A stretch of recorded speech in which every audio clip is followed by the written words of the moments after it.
চুয়াডাঙ্গা জেলার আলমডাঙ্গা থানা। আপনাদের যদি অনুমতি হয় আমি 1 মিনিট একটু বেশি কথা বলতে চাই। আমি অনেকই ছোট, আমি কেবল ক্লাস 10-এ পড়ি। আমি 1 বছর ধরে রক্ত নিয়ে কাজ করছি। এই 1 বছরে আমাদের সংগঠন 350 থেকে 400 ব্যাগ ব্লাড ম্যানেজ করেছে এবং ডোনেট করেছে।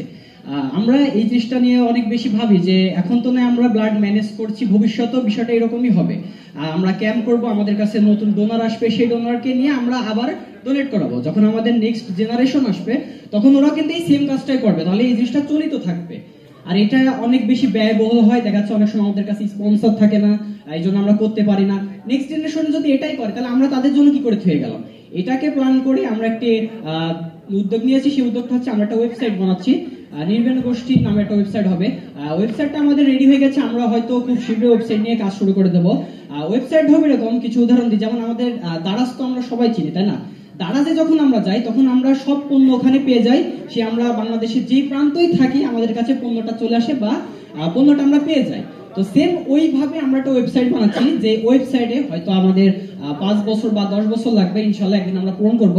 বাংলাদেশের যত মানুষ ডোনেট করে রক্ত বা ভবিষ্যতে ডোনেট করবে, ইনশাল্লাহ একদিন ওই ওয়েবসাইটে সবার লিস্ট থাকবে। তার মানে আপনার বাসা যদি কুষ্টিয়ায় হয়, আপনি ঢাকাতে যে যখন রক্ত খুঁজতে যাবেন আপনি তো ডোনার খুঁজে পাবেন না, কারণ আপনি ওখানে কাউকে চিনেন না।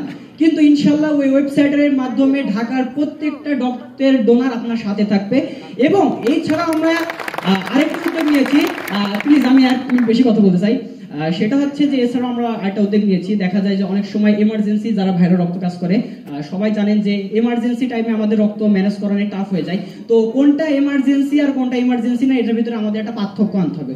অবশ্যই পার্থক্য আনতে হবে, কারণ আমরা যখন হসপিটালে যাই দেখা যায় যে একটা সিজারের রোগী আসছে, আধা ঘন্টা আগে ফোন দেয় রাত 12টা-1টার দিকে, ভাই আমার একটা এই নেগেটিভ ব্লাড লাগবে। আচ্ছা, এটা কি সম্ভব যে আধা ঘন্টা আগে একটা রাত 1টার সময় একটা ডোনার যে আপনাকে নেগেটিভ ব্লাড আসবে? এটা কোনো মতে সম্ভব না। তো আমরা যারা রক্ত নিয়ে কাজ করি অবশ্যই সবাইকে একটা জিনিস করতে হবে, সতর্কতা বাড়াতে হবে, যেন যারা যারা রোগী তারা যেন আগে থেকে ব্লাডটা ম্যানেজ করে, আর যারা এমার্জেন্সি তাদের জন্য তো আমরা অবশ্যই আছি।